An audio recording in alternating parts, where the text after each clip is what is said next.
Today we're going to make a lemon creamy dessert that I learned to make when I was on my abroad program in college down in Guadalajara, Mexico. The girls that I was living with taught me to make this, but they originally got the recipe off the back of a Borden condensed sweetened milk can, and it had been on this can since the 40s. It basically is 3 ingredients and that's it. Some lemon, some Borden sweetened condensed milk, and graham crackers. Let's see how to make this easy dessert.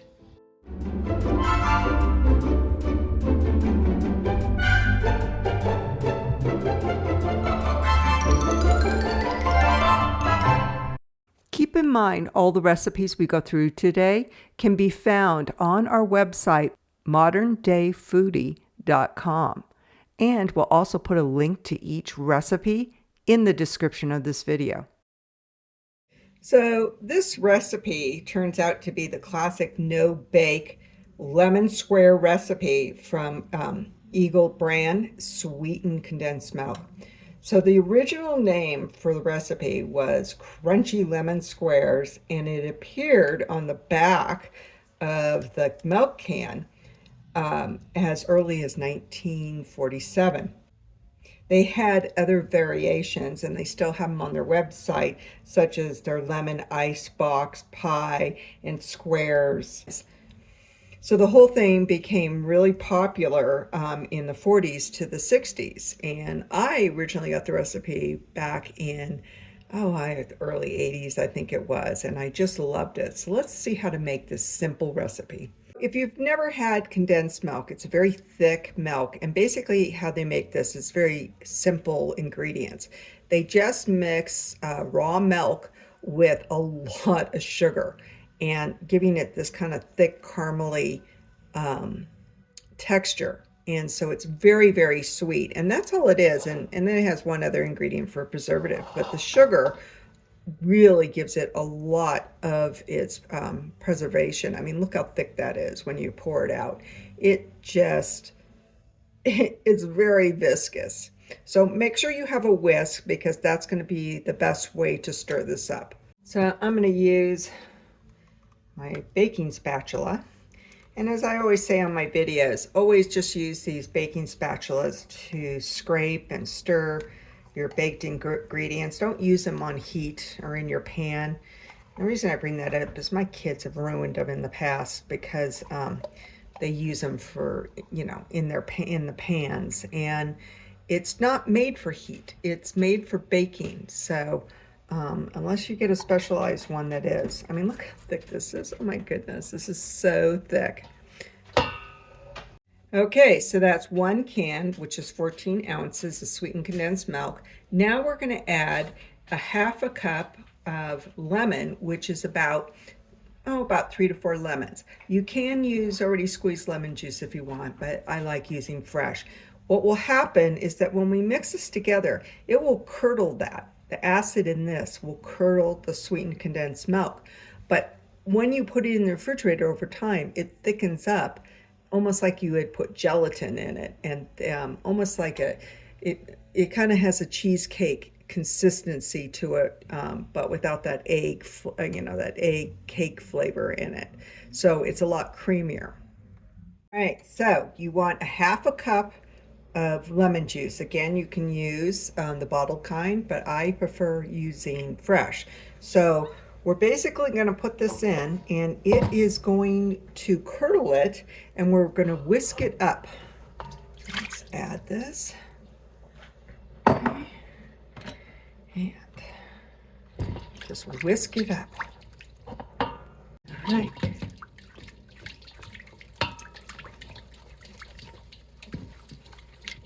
You want it mixed really, really well. You don't want a bunch of lumps. Whisking is very good for that. Like if you're ever making gravy, always use a whisk. This one is a plastic one or silicone. I'm not sure what it's made out of, but I use this in my pots when I'm cooking. It's heat resistant, so you always want to make sure you get one like that so it doesn't scratch up my pots, because I have some non-skip you know, I have some non-stick pots. So if you use a metal one, which is what they're usually like, it will just scratch up your pot. So that looks nice and smooth. So you can put in a teaspoon of lemon zest. Now you don't have to put this in, but it does give it a nice flavor. This is basically shredded on my shredder on the smallest grade. So a teaspoon. So if you've never done lemon zest before, I just do it on the smallest. And you just make sure this is clean. You want to rinse this off. And then you just go back and forth like this, and this will shred it for you. And you go down just a little bit, as you can see. And so this half of lemon yielded a teaspoon. All right, so let's mix that in really well. Make sure it's all broken up in there. Now I'm going to make in my pan, I'm going to have two sides going. One with gluten-free graham crackers, and then the other side with regular graham crackers, because I'm actually gluten-free. And so I just kind of mark what side of the pan is gluten-free. I can have it mixed and touching each other because I'm not allergic. I just have a sensitivity to flour. If you do have somebody that is allergic, you don't want to do it in the same pan. It needs to be in its own pan. Now, the recipe calls for like wax paper or plastic wrap or parchment to put down so you can lift this out easily.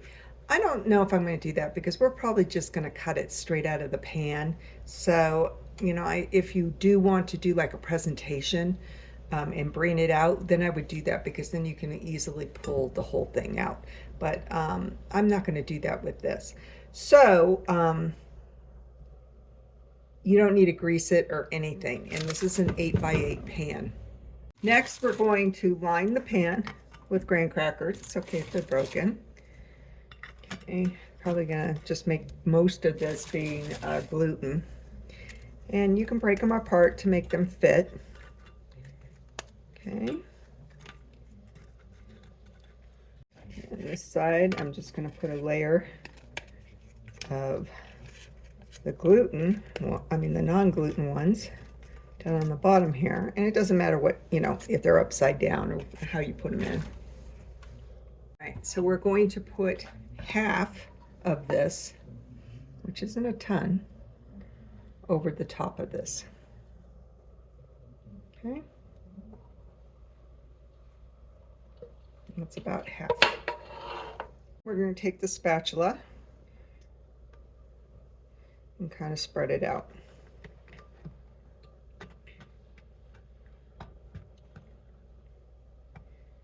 Okay. Make sure it's completely covered. Okay. And I don't want to lose track of my gluten-free side, so I'm just going to put this piece of foil on the side that's got gluten so everybody knows that's Mom's side. Okay. Next, we're going to put another layer of the graham crackers. All right.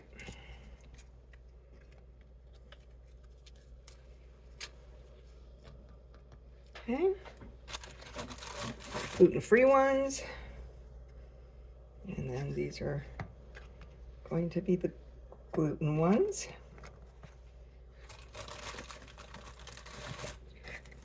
This one fits just like that. Perfect fit. There we go. And we're going to put the rest on top. Okay.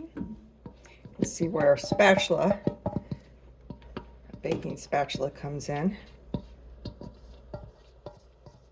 Oh my goodness, you can just smell the citrus and the lemon. Oh, just is amazing. So you see how thick this is? And I did a little taste too, and it's just marvelous. It's just so citrusy, and with the graham crackers, oh, this is going to be so good.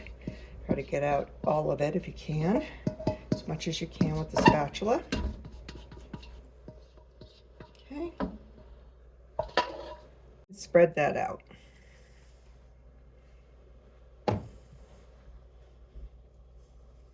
See how easy this is? It really is an easy dessert. All right. Make sure it's filled all the way to the edges, so it's kind of going down below and it's even. All right. And then one more layer. We're going to top the top with the rest of the graham crackers. So I'm going to put in the nice side of the graham crackers on top for presentation purposes. Okay. And then the gluten-free over here. Gluten-free is a little smaller.